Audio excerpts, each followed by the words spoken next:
Olá, boa tarde. Começa mais uma edição do Análise dos Fatos. Estamos na segunda-feira, 22 de maio de 2023, começando a semana. Eu sou Raíssa Abac e comigo Felipe Moura Brasil. Oi, Felipe, bom dia. Boa tarde, né? Salve, salve, Raíssa. Saudade de você, todos os melhores ouvintes da Eldorado FM, equipe. É sempre um prazer fazer o Análise dos Fatos ao vivo aqui na rádio. Logo em seguida, lembrando que fica disponível em todas as plataformas de podcast para vocês ouvirem a qualquer hora e compartilharem. Mandem para os amigos e familiares. Vamos com tudo. Vamos aos principais assuntos do dia. Lula sinaliza que pode contrariar a ministra Marina Silva e ser favorável à exploração de petróleo no Rio Amazonas. O Real Madrid denuncia crime de ódio contra Vini Júnior. No Brasil, Itamaraty cobra da Espanha explicações sobre os ataques racistas ao jogador. E ainda o julgamento dos 2 primeiros jogadores envolvidos no esquema de apostas e a semana tensa para o governo no Congresso. O que acontece no Brasil e no mundo. Análise dos fatos. De volta ao Brasil, após participar do encontro do G7 em Hiroshima, o presidente Luiz Inácio Lula da Silva sinalizou neste domingo que pode contrariar a ministra do Meio Ambiente e Mudança do Clima, Marina Silva, e tomar partido em favor da ala do governo que apoia a autorização da exploração de petróleo na foz do Rio Amazonas. O IBAMA, porém, se posicionou de forma contrária à proposta da estatal, que vai recorrer do parecer. Lula declarou que, se riscos reais forem identificados, haverá veto à exploração. Em alto mar, se explorar esse petróleo e tiver problema para a Amazônia, certamente não será explorado. Mas eu acho difícil, porque é 530 quilômetros de distância. Mas eu só posso saber quando eu chegar lá. Pouco antes, em coletiva de imprensa, Lula voltou a dizer, em meio à queda de braço do governo, que a Amazônia não deve ser transformada em um santuário. Eu quero dizer para vocês que o Brasil está de volta para fazer o jogo internacional e para ajudar o mundo a cumprir as metas estabelecidas para combater o efeito estufa no mundo. O Brasil vai assumir o seu compromisso de desmatamento zero na Amazônia até 2030. O Brasil está fazendo uma transição energética muito profunda. Então o Brasil tem autoridade moral e política para discutir a questão do clima com todos os países do mundo.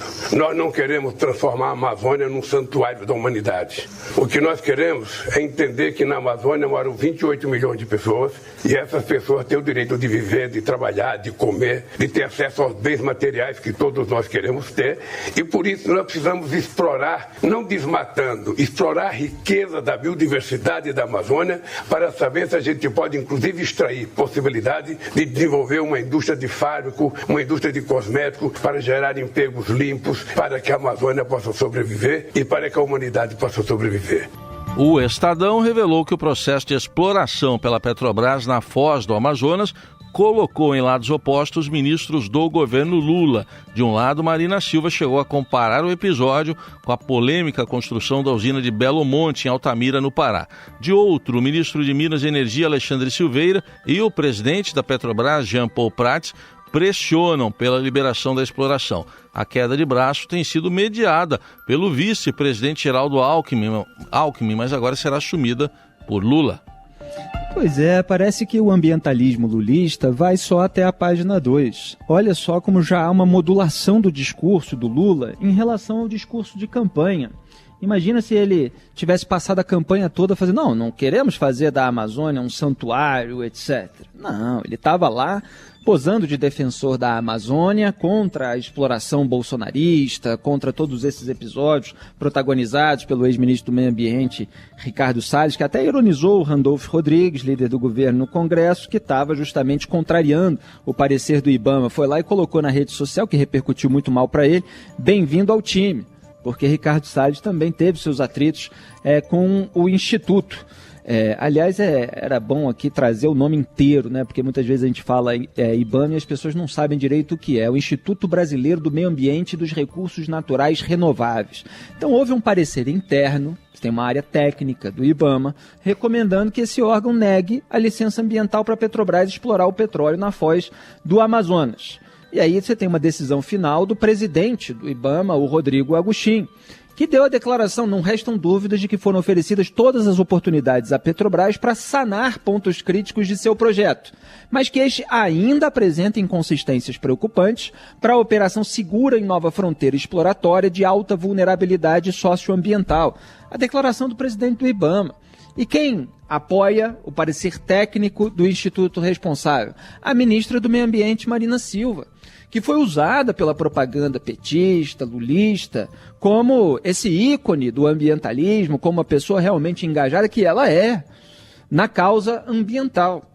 E aí o Lula, na hora de tomar uma decisão que envolve muitos interesses econômicos do PT, ele não está colocando a autonomia da Marina Silva no comando do Ministério em primeiro lugar, não.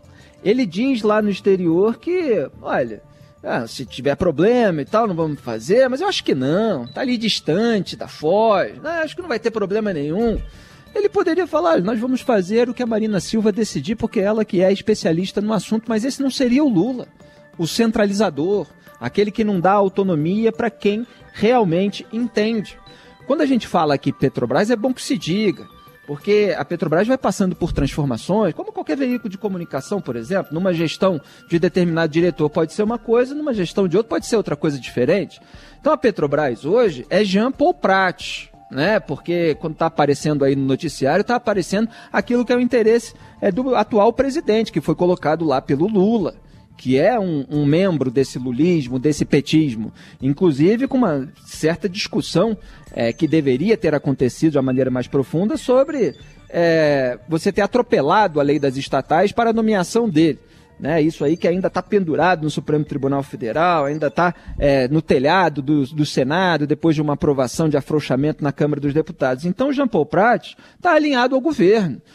Randolfo Rodrigues está alinhado ao governo. Todos querem empurrar essa obra. E aí você tem o trauma da usina de Belo Monte. Quem disse que ia ser o fiscal da construção da hidrelétrica de Belo Monte? Lula. Tem um vídeo dele falando isso, eu exibia isso quando eu fazia vídeos no YouTube a respeito desse caso. O que virou depois? O Belo Monte de propina. Então é preciso ter cuidado com os interesses que estão por trás dessa obra que seria feita para a exploração de petróleo naquela região bastante sensível. Vamos ver se, diante de toda essa polêmica, de toda essa repercussão, se o Lula vai ficar do lado da Marina e como a Marina vai se posicionar, eventualmente, caso o Lula não fique do lado dela.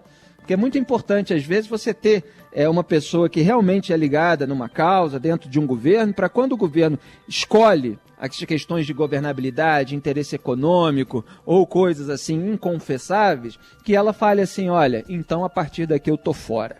Seria muito interessante esse episódio, vamos acompanhar em todos os detalhes. E nessa mesma entrevista, Lula afirmou que foi o presidente da Ucrânia, Volodymyr Zelensky, quem não apareceu no encontro negociado entre as duas partes à margem da cúpula do G7 no Japão. O presidente voltou a destacar que tenta construir um bloco de negociação. Eu tinha uma entrevista, uma bilateral com a Ucrânia aqui nesse salão às 15h15 da tarde. Nós esperamos, e aí recebendo a informação que eles tinham atrasado. Enquanto isso, atendi o presidente do Vietnã. E quando o presidente do Vietnã foi embora, a Ucrânia não apareceu. Certamente teve outro compromisso, não pôde vir. Eu ouvi atentamente o discurso do Zelensky no encontro.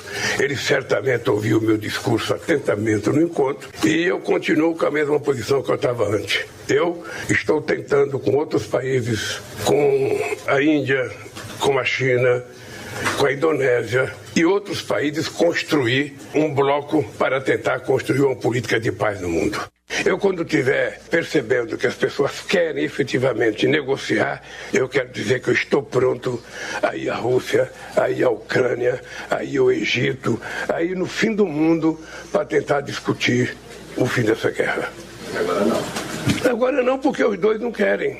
Eu estou dizendo para você que o César Amorim foi na Rússia, depois foi na Ucrânia, e o César Amorim falou: por enquanto, eles não querem conversar sobre paz. Se um tem uma proposta que é a rendição do outro, se o outro tem a proposta que é a redenção do outro, ou seja, e ninguém vai querer se render. Ontem vocês viram o discurso do presidente Biden, que não fala em paz, ou seja, ele fala e a Rússia tem que abandonar. Para isso, eu não sei se ela vai abandonar. Eu acho que é preciso, então, ter gente que possa construir uma saída para que se encontre a paz. Lula disse ter ficado chateado com o desencontro e não decepcionado, como disse Zelensky sobre ele, mas que a reunião pode acontecer em outro momento. E ainda de acordo com o presidente brasileiro, ele disse que ele não viu Zelensky chegar ao painel do G7 porque estava concentrado em suas anotações, por isso não o cumprimentou de pé, como os outros líderes. Olha que vexame. Na semana passada aqui no programa eu falei, lá vai o Lula para mais um tour internacional, a gente já vai preparando a vergonha.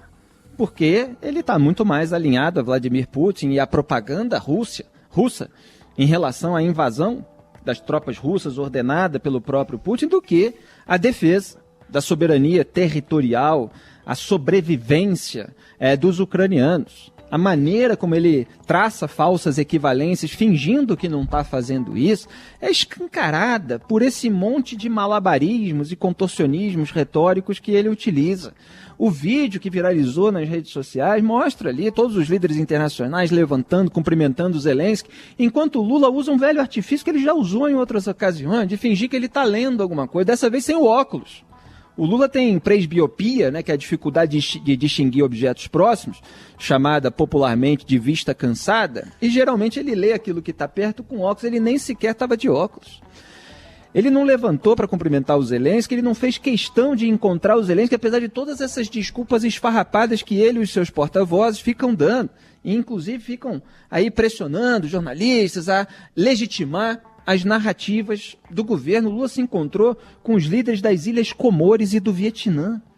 E não se encontrou com o Zelensky, não encontrou tempo na agenda, em cima da hora, tentou criar uma historinha de que ele disponibilizou um horário, mas aí foi o Zelensky que não quis, aí entrevistaram o Zelensky, perguntaram se ele estava decepcionado, o Zelensky falou, Lula que deve estar decepcionado. Zelensky não sai por baixo, não.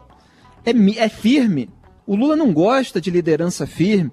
O Lula quer ter o monopólio da condição de vítima, que ele falseia, né? Muitas vezes, e não suporta que uma liderança ganhe um protagonismo internacional como o Zelensky está ganhando, como vítima de verdade e como vítima que não fica apelando a um coitadismo, ele fica mostrando ao mundo a importância de se defender a soberania territorial do país dele, porque se o mundo não fizer isso, depois o Putin se sente legitimado para invadir outros países, para reconquistar o antigo território da União Soviética. E aí você tem uma diferença brutal entre os países democráticos, a maneira como eles estão agindo e reagindo, e como o Lula está reagindo. É só você pegar aí o Twitter, por exemplo, do gabinete do primeiro-ministro do Japão. Olha só o que está lá postado. Convidei o presidente Zelensky da Ucrânia para vir ao Japão. Mostramos a firme solidariedade entre o G7 e a Ucrânia e demonstramos poderosamente ao mundo nossa mensagem de que o G7 renovará nossa determinação de defender totalmente a ordem internacional livre e aberta com base no Estado de Direito. Aí você pega o Twitter do Lula, tá lá ele dizendo, sinto que nem o Putin nem o Zelensky estão falando em paz agora. E aí continua essas abobrinhas todas. Quer dizer, como é que não está se falando em paz? O Lula está criando impasses, ruídos, problemas, se transformando no novo pária internacional depois do bolsonarismo, com os países democráticos. Todos querem a paz. Agora, todo mundo entende que só pode haver paz quando o estuprador parar o estupro. O estuprador é o país que está invadindo o outro. Então o Lula quer ser o protagonista da criação de paz. É mentira de que ele é o único que está falando disso. É que ele entende que a vítima precisa oferecer alguma coisa para o estuprador. Então, assim, é uma perversidade, ao mesmo tempo uma burrice, ao mesmo tempo uma teimosia em você ficar restrito à velha ideologia petista do Celso Amorim, de multipolaridade. Precisamos de grandes potências, além dos Estados Unidos, vários polos no mundo, etc. Quando o debate mundial hoje, e você tem obras aí como da historiadora americana Anne Applebaum, é de regimes autocráticos versus regimes democráticos. E o PT, o governo Lula, está ficando ao lado das autocracias. É um vexame. Tudo que ele está falando, e ele mente, né? Dizendo que é o único que está tentando construir a paz. Está aí. Os regimes democráticos dos países ricos estão ajudando a vítima, enquanto o Lula está querendo que a vítima forneça alguma coisa para aquele que invadiu. É uma vergonha, é um vexame, só que no Brasil se perdeu completamente o senso das proporções. Guerra, invasão, sequestro de criança, famílias sendo tendo que sair do seu país, a estrutura do país sendo bombardeada, pessoas morrendo, massacre de civis lá em Bucha. Ele falou que Celso Amorim foi à Ucrânia, Celso Amorim falou assim, não, são fotos, não dá para tirar conclusões. Quer dizer, o que é isso? Como é que uma imprensa chapa branca no Brasil está passando pano para isso? O sujeito que posa de defensor da democracia aqui dentro e se alinha aos regimes autocráticos no exterior. Não dá. Na Eldorado, análise dos fatos. A votação do arcabouço fiscal na Câmara dos Deputados, principal pauta da equipe econômica do governo, também a definição do plano de trabalho de 3 comissões parlamentares de inquérito vinculadas à Câmara e a instalação da CPI dos atos golpistas devem movimentar a semana do Congresso Nacional. A nova regra fiscal pode ser votada amanhã ou na quarta em plenário. O relator do arcabouço fiscal, o deputado Cláudio Cajado, do PP da Bahia, se reúne com líderes partidários para dialogar sobre a construção do parecer.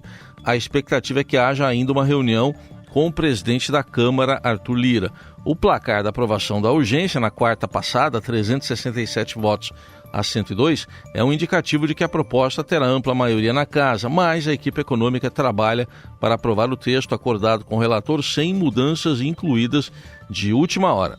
Já a primeira sessão da CPI dos atos golpistas tem previsão de ser instalada na quinta-feira. Ela será presidida pelo parlamentar mais velho, escolhido para compor a comissão. Com isso, o senador Otto Alencar, do PSD da Bahia, líder do partido, de 75 anos, convocou os parlamentares para instalar a comissão. Ainda sem data definida, mas podendo ocorrer na própria quinta, deputados e senadores definem os requerimentos de convocação sobre quem serão os primeiros a depor. E, por fim, as 3 comissões parlamentares de inquérito instaladas pela Câmara na última semana voltam a se reunir às 2h30 da tarde de amanhã, quando os deputados devem analisar e votar os planos de trabalho apresentados pelos respectivos relatores. Vai começar a confusão, vão começar os tumultos, os embates na tribuna da Câmara dos Deputados, nas comissões, porque, de fato, o protagonismo do noticiário e das polêmicas nesse momento está com o Poder Judiciário, com decisões do Supremo Tribunal Federal e do Tribunal Superior Eleitoral. As articulações para a votação da nova regra fiscal, arcabouço fiscal, e que agora foi renomeado ali, né, pelo relator como regime fiscal sustentável, devem acontecer agora, amanhã e depois, né, entre os dias 23 e 24. O Cajado já falou com Arthur Lira, a decisão final vem a partir de um entendimento no Colégio de Líderes. Agora, eu fiquei olhando hoje as declarações do Cajado, ele está repetindo tudo aquilo que eu falei na semana passada, que o governo, se dependesse da base, não tem maioria para votar nem sequer matéria simples de quórum, né? Maioria simples que precisa para aprovar projeto na Câmara dos Deputados. São 513 deputados, 257, portanto, o governo Lula não tem isso. E aí o que ele falou? Exatamente o que eu pontuei aqui no programa. Mas essa matéria transcende o interesse do governo, é interesse do país, de todos os brasileiros. E aí ele prega, a Câmara tem maturidade para saber separar matérias político-partidárias ou ideológicas das que dizem respeito ao interesse da nação brasileira. Então, assim, é isso. Ele está falando num tom político, etc., mas você ter maioria para aprovar a nova regra fiscal não quer dizer que você tem maioria para aprovar pautas mais ideologicamente à esquerda ou que rendem maior controle por parte do governo de determinados órgãos. Tudo isso ainda é mais complicado para o governo Lula. Existe maior consenso em torno da regra fiscal, apesar de todos os problemas, né, que estão sendo discutidos ainda, todas as dúvidas que ficam. Você tem ali aquele otimismo, né, do Ministério da Fazenda de que vai conseguir uma grande arrecadação com novas tributações, com o fim de determinadas isenções tributárias, mas estão criando um monte de exceções para tentar se garantir. Já está mais frouxo do que era, e já era frouxo, porque se liberou ali o gás de 80 bilhões de reais, que a gente comentou também na semana passada. Quer dizer, a previsão para os primeiros anos, dentro daquela margem de crescimento de gastos, é o teto, não é o piso, é 2,5%, não é 0,6% acima da inflação. Então, assim, eles querem gastar o quanto mais for possível e criar exceções para justamente não recair na punição para o eventual descumprimento da meta. Que aí você tem contingenciamento, você tem certos bloqueios que estão inseridos ali. Então, é um teto de gasto para inglês ver, né? Vamos ver se os parlamentares de oposição vão conseguir inserir novas travas.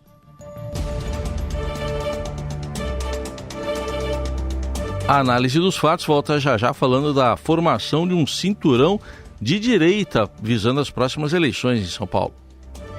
Você ouve Análise dos Fatos. Seguimos com a análise dos fatos aqui pela Eldorado. Em São Paulo, partidos de direita tentam formar um chamado cinturão de direita, ou corredor de direita, assim chamado. Temos mais informações com a repórter do Estadão e colunista da Rádio Eldorado, a Adriana Ferraz. No comando de apenas uma cidade paulista com mais de 200 mil eleitores, a cidade de Suzano, na Grande São Paulo, o PL, partido do ex-presidente Jair Bolsonaro, planeja concentrar esforços e recursos financeiros para, nas eleições de 2024, formar uma espécie de corredor de direita no estado a partir dos municípios mais populosos. O partido deve priorizar cidades dentro desse grupo que tem horário político próprio e que no ano passado já demonstraram ser antipetistas nas urnas. Olha, das 29 cidades paulistas com mais de 200 mil eleitores, 21 delas deram a vitória a Bolsonaro em sua tentativa de reeleição no ano passado. Segundo os presidentes desses partidos, por exemplo, Valdemar Costa Neto, presidente do PL, e também outros partidos de direita que têm essa mesma estratégia, como Republicanos, do governador paulista Tarcísio de Freitas, e também o Novo, essas cidades elas têm o potencial de eleger prefeitos no ano que vem que sejam prefeitos da centro-direita à direita. Há uma preocupação, a gente também apurou aqui, de não lançar candidatos tidos como radicais. É uma centro-direita, porém não uma centro-direita à la bolsonarismo radical. Então, o modelo que está se tentando buscar, por enquanto, é um modelo do bolsonarista light, o bolsonarista moderado, e o exemplo, então, seria o governador Tarcísio de Freitas. É absolutamente legítimo que o PL faça esse tipo de mapeamento. De fato, existe um antipetismo no sentido, evidentemente, de rejeição a determinadas pautas, a corrupção petista. Isso existe no estado de São Paulo, existe no interior, e você elaborar toda a estratégia política para conquistar esse eleitorado é absolutamente o trabalho de um partido grande como o PL, que formou a maior bancada na Câmara dos Deputados na última eleição, e que está tentando já modular aí o tom do bolsonarismo, né? As declarações do Valdemar da Costa Neto, que é o dono do partido, mostram que ele está tentando moderar e ver se consegue alavancar uma centro-direita, pessoas com mais esse perfil. Agora, em relação ao eleitorado, tem que ficar atento em relação a político que aponta o dedo contra aquilo que você detesta. Então, nesse caso aí, estão falando aí de pautas contra a linguagem neutra, contra essas coisas que os políticos desse campo costumam falar. Agora, é preciso ver se o político que está falando essas coisas para agradar o eleitorado, se ele é honesto, se ele tem capacidade administrativa, né? Se não, você simplesmente escolhe ali uma cartilha que vai ao encontro daquilo que é esperado pelo eleitorado, mas depois você se revela uma grande farsa, né? Então é preciso o mapeamento por parte dos políticos, mas a atenção redobrada por parte dos eleitores para não serem manipulados. Análise dos fatos. O Itamaraty vai convocar a embaixadora da Espanha no Brasil após mais um caso, de novo, de racismo contra o jogador Vinícius Júnior. Fala, Robson Morelli. Olá, amigos. Quero falar desse caso que move o Brasil, move a Espanha e move o futebol mundial como um todo. Essas ofensas racistas contra o brasileiro Vinícius Júnior, que joga no Real Madrid num jogo contra o Valência, num campeonato que já estava resolvido. O campeão Barcelona festejou muito isso no sábado.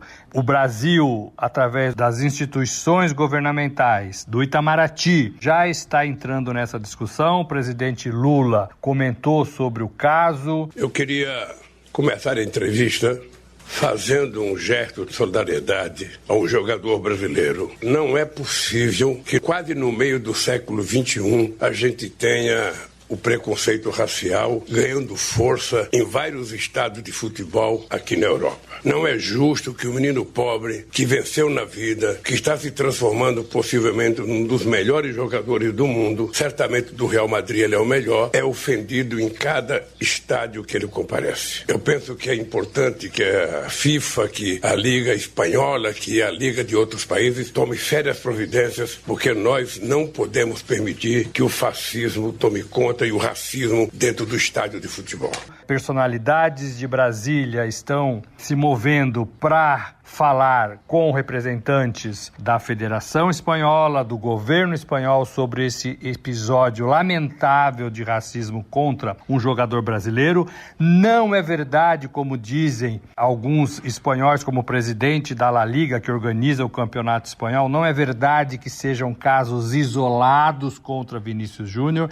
Vinícius Júnior já sofre esse tipo de comportamento há 2 temporadas, são mais de 8 vezes que a própria La Liga entrou com processos para tentar impedir que isso acontecesse novamente e não consegue. São medidas paliativas que não melhoram o comportamento do torcedor espanhol e são medidas que não resolvem o problema. O Vinícius Júnior disse pela primeira vez que pode deixar o país, não vai desistir de lutar contra o racismo e ele está certo nisso, ele tem o Brasil como apoio nisso e outras personalidades, mas que essa luta pode ser fora da Espanha. Parece que o espanhol, de modo geral, branco, que acompanha futebol, ele condena o Vinícius Júnior e ele faz uma campanha contra esse jogador. Jogador sorridente, jogador de seleção brasileira, jogador que começou no Flamengo garoto e foi o próprio Real Madrid a buscá-lo dentro das categorias de base quase do Flamengo. Então, existe um problema, como disse o técnico do Real Madrid, Carlo Ancelotti, no campeonato espanhol que diz respeito a racismo, que diz respeito a perseguição a Vinícius Júnior, que diz respeito ao futebol e às pessoas daquele país. E muita gente não está vendo dessa forma lá na Espanha. É isso, gente. Falei. Um abraço a todos. Valeu. E ainda nesta segunda, 2 jogadores envolvidos no esquema de apostas serão julgados, sendo os primeiros a enfrentarem consequências jurídicas desde que o caso veio à tona. Jarro Pedroso, do Inter de Santa Maria, e Nicolas Farias, sem clube no momento, estarão frente a frente com o Tribunal de Justiça Desportiva do Rio Grande do Sul. Ambos fizeram primeiramente um acordo com o Ministério Público de Goiás, que iniciou as investigações para que não fossem réus na Operação Penalidade Máxima. O julgamento em questão é porque o envolvimento deles foi no Estadual Gaúcho. Segundo as próprias confissões dos atletas, Pedroso teria aceitado um pagamento de R$30 mil, sendo 70 mil prometidos a ele primeiramente, para que cometesse um pênalti contra o Caxias, na época em que atuava pelo time do São Luís. Já Farias recebeu a oferta para fazer a mesma coisa pelo Novo Hamburgo, diante do Esportivo, também do Rio Grande do Sul. Os dois cometeram as infrações. Caso sejam condenados pelo Tribunal de Justiça, pagarão multa de até R$100 mil e podem ser suspensos do futebol de 1 a 2 anos. Pois é, na semana passada eu falei aqui que eu queria até ver uns lances que estavam sob suspeita e as imagens saíram ontem, eu vi em vídeo os cartões amarelos provocados por jogadores que estavam cooptados por esse esquema de apostas. E saiu inclusive áudio das pessoas envolvidas nesse esquema celebrando que os jogadores conseguiram conquistar, olha só, quem diria, um cartão amarelo. Então são jogadas forçadas que arriscam inclusive o físico, o corpo de outros jogadores, porque são faltas às vezes mais graves que podem acabar ferindo, machucando, e tem gente que está ganhando dinheiro em cima disso. Mas, voltando aqui rapidamente para o assunto principal, o combate ao racismo transcende o futebol, e o Ancelotti, que é um treinador inteligente do Real Madrid, foi muito bem na entrevista, eu assisti também, a repórter perguntando várias coisas para ele, e ele querendo se ater ao assunto daquilo que aconteceu, de grave, com o estádio xingando o Vini Júnior de macaco em espanhol, que é considerado uma ofensa racista. Então é preciso haver, sim, responsabilização e punição. E o presidente da Liga, ele foi patrulhar na rede social o Vini Júnior, que é a vítima da história. É mais ou menos como o Lula faz com o Zelensky. Quer dizer, um comportamento completamente inapropriado do presidente dessa liga. E ele fala que ele não tem uma limitação para tomar providências, etc. E o Real Madrid foi e entrou lá com queixa-crime no Ministério Público espanhol, para ver se faz alguma coisa. Quer dizer, você tem imagens nos estádios de futebol, então você precisa localizar, identificar quem é que está fazendo injúria racista, responsabilizar e punir. Se tem uma torcida inteira fazendo isso no estádio, o estádio tem que ser suspenso, o clube pode ser punido. Quer dizer, você precisa pensar nos mecanismos de responsabilização e punição para você gerar um efeito dissuasivo e para que isso não volte a acontecer. Isso está mexendo com o Vini Júnior, ele teve uma confusão com outro jogador, acabou expulso ali, o que turbinou ainda todo esse caldo, mas é muito feio para o campeonato da Espanha e para a própria Espanha como país. Então toda a pressão para que isso acabe é fundamental.